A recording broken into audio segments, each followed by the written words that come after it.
I did pursue her really well. Like, what am I doing right now? I did do something good. No, I'm just kidding.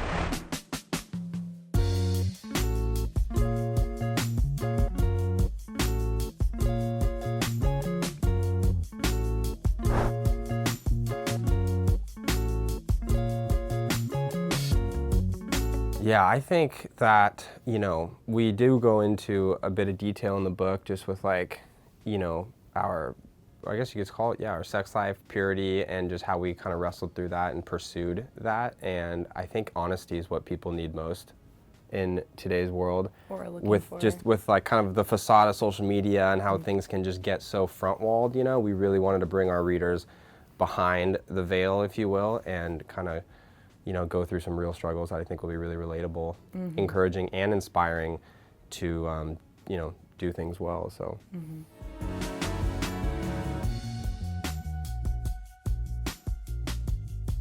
Oh, for sure. Yes. Plenty of moments where we're like, I don't know if we should write this or say this, and just finding the line of, wanting to share things in a way that's vulnerable and going to be relatable. We wanted to be just as open about our weaknesses as our strengths so that people could see both, but while also respecting our own story and our own, because I think some people go too far and then they kind of lose, not just themselves, but just there's that so hopefully we found that balance. Yeah, there is that barrier of privacy that I think is necessary for folks, but we definitely try to find that balance.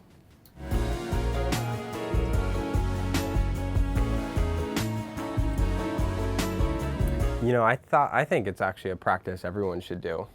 It was really fun going back through. I mean, whether you're writing a book, to be published or not, it's just, you don't want to forget it. And so for us, it was really fun seeing how different we remembered everything and recalling just our love story.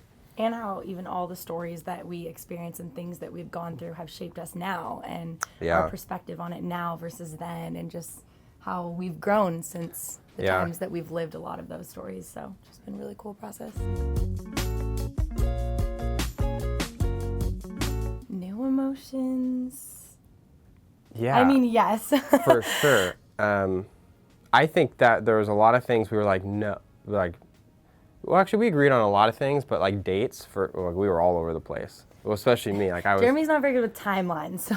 Yeah, like I was like. There was a lot of discrepancy. There's no way that we happened right after, and so, this is why I say everyone should do it. It's just you like realize what actually happened, and it was a good experience. I think it just, for me, like I grew to appreciate even more just Jeremy's patient pursuit of me, and just the ways that he loved me during our courting, dating time leading up to our wedding day. And I appreciated it in the moment then, but appreciate it even more now looking back, just seeing how that has reflected in our marriage today, and all those little mini deposits have been things that have carried us in our marriage relationship. So and to add to that real quick, for me it was a good reminder of like, oh yeah, like I did pursue her really well. Like, what am I doing right now? I did do something good. No, I'm just kidding. Well, no, but I did. Like we were pretty it's the subtitle of the book. We were pretty intentional about it and creative. And so, it was good to just realize and remember all those things and kind of be reignited, I guess, to do the same now.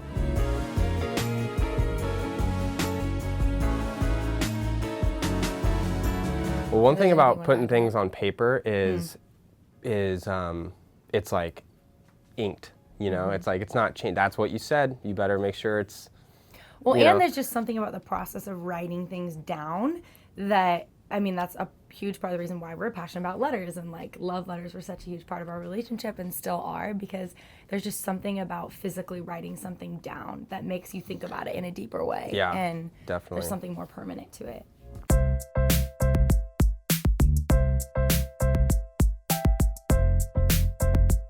I talked to her a little bit, but I didn't. That's kind of part of the problem. Yeah, I'm a 9 on the. I'm a 9 on the Enneagram, and so I tend to. There's people-pleasing issues that come along with being a 9, and so I tend to avoid conflict or sidestep it in certain ways, and that's kind of my version of people-pleasing. So that was really kind of the problem. But when we did have the conversation, she understood. But it's really difficult when you're good friends with someone and you gotta.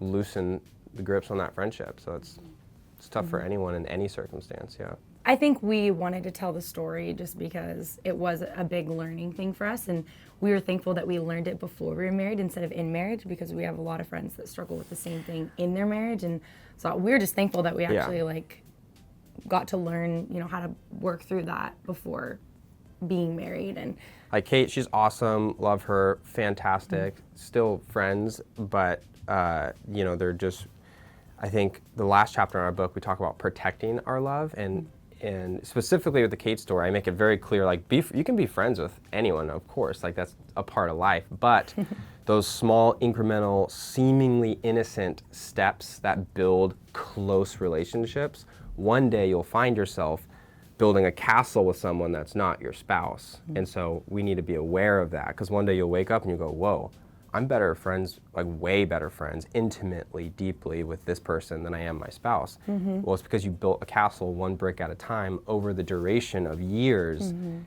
that's where a lot of people find themselves in problems. And so we just intentionally up front decided, okay, well, you know, let's take a different route.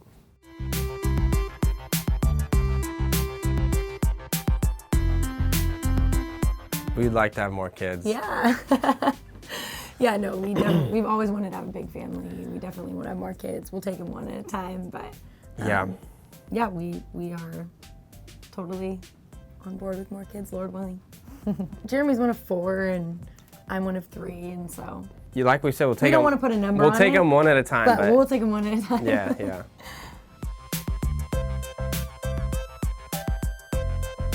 You know, no. Nope. No, don't be mean about it. We wouldn't be able to do what we're doing now if we were It's been an extraordinary experience. Whenever anyone asks me about the show, I always say, if I could do it all over again, I would. And I think that sums up my experience with it very well. Like, it was fantastic. It was so much fun, so much opportunity, a lot of growth.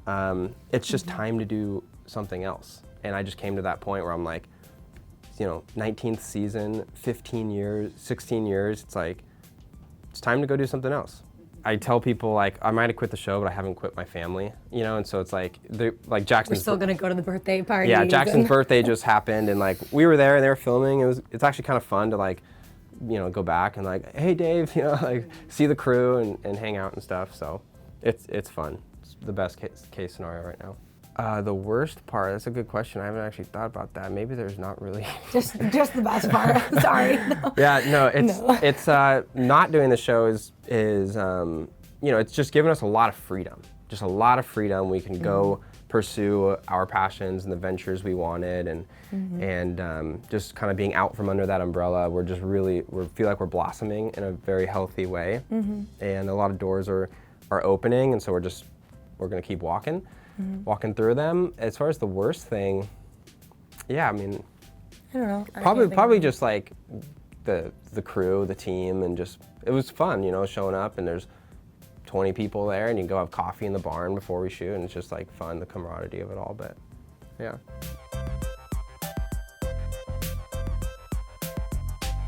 Yeah, we haven't lost the spice yet. No. Yeah. But I will say that a lot of people feel like maybe their sex life in general, but just like dates and the romance, it all has to be spontaneous. And there's a Timothy Keller quote that we absolutely love, and we mention this in the book, and it's, people tend to say feelings of love will lead to actions of love. But isn't it true to say that actions of love will lead to feelings of love? Will lead to basically consistent saying, like, feelings of love. If you make the choice to do something to serve your spouse, feelings to will love follow. Them, the feelings will So come. going back, thanks for catching me up on that, babe. So going back to what I was saying though, is like, it's okay to like plan stuff, like, or have an alarm that goes off on your phone, like text my wife something sexy or romantic. Like, that's a totally, in fact, that's designed success, right? And if you're so intentional about planning all these other things in your life, why would you not plan that if it's just as important as your job or whatever, you know? Pick a day a week to like get intimate. Like, just say, hey, like Saturday night, that's our day, right? And it's like, you know, so I don't know. It doesn't all have to be spontaneous. It can be designed, and I think through the design, it'll come.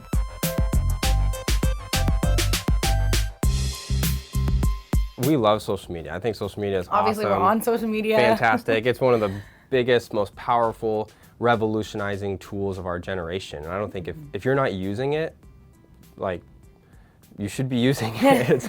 It's extraordinary, but just as helpful as it can be, we feel like it can be just as harmful, just like any tool, right? A hammer can do two really, really different things. And so social media falls in that category for us. But it gives us tons of ideas. We built communities on it. We speak to our audience on it, and we love it. We love the interaction. But at the same time, there's a time and place for it. And so we are very intentional about making sure we're controlling social media and it's not controlling us, because we're all addicted to it in some fashion.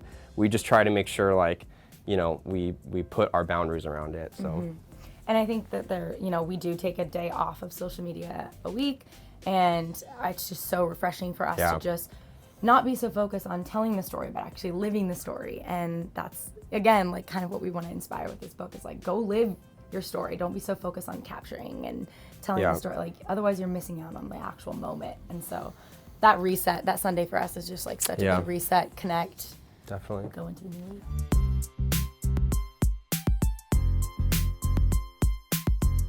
All the time. Yes. Yeah, I mean, we're just like anyone else where it's like, babe, I'm talking to you, like, get off your phone, and so we definitely have those moments. But it's it's what we do for work, right? It's a part of our kind of ecosystem, and that's specifically why Sundays are so important for us. It's just like our social media, or Sabbath in general, but specifically our social media Sabbath, and just saying like, hey, let's get back to reality, ground ourselves one day a week.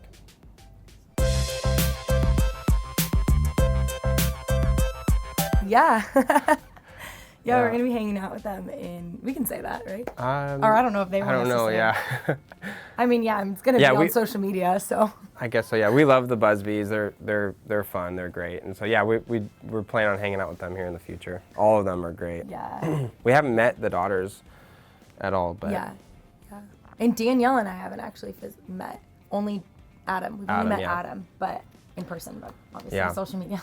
Friends, yeah, they're great. They're awesome.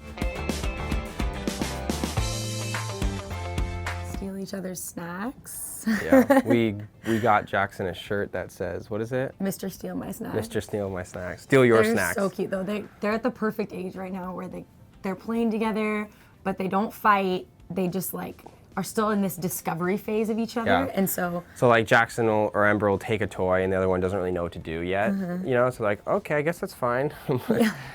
But there will be a time coming real quick where they get mad about that. They like to sit in the same chair and read a book together. Like they squish their bottoms into the same chair, this little like kid chair, and they love walking around the farm and throwing rocks at each other, and they're so cute. So we're like cherishing this phase right now. Oh, they're so sweet and endearing.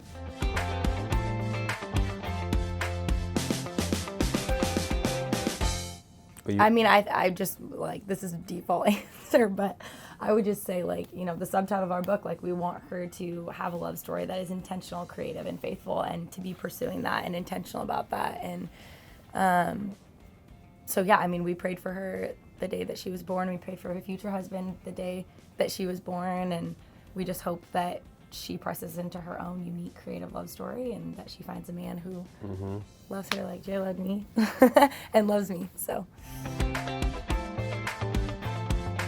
I think there's way more ways of support than there are people that, you're always going to get the people that are shaming you, bashing you, no matter how many followers you have. Like the ratio is probably similar, so I think just keeping that in perspective has kept me grounded. And then also Jeremy's just a voice of truth in the background, like reminding me that I am a good mom and that I do know what's best for my daughter, and I have the context, and the people that follow me online don't. So I think just keeping that in perspective has kept me sane.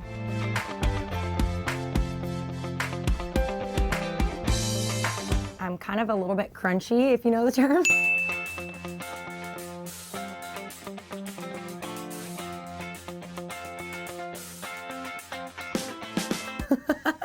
So like I use like essential oils and like stuff like that.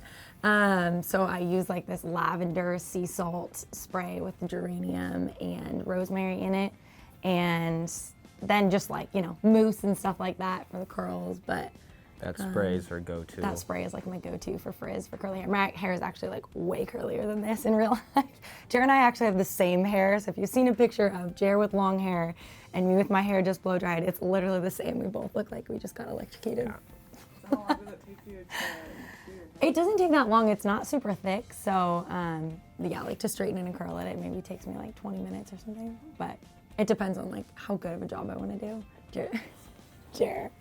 Come on, to do my hair, then to do my makeup. I'm just thinking of this morning, sit there and I time was it. waiting in the lobby for 45 minutes.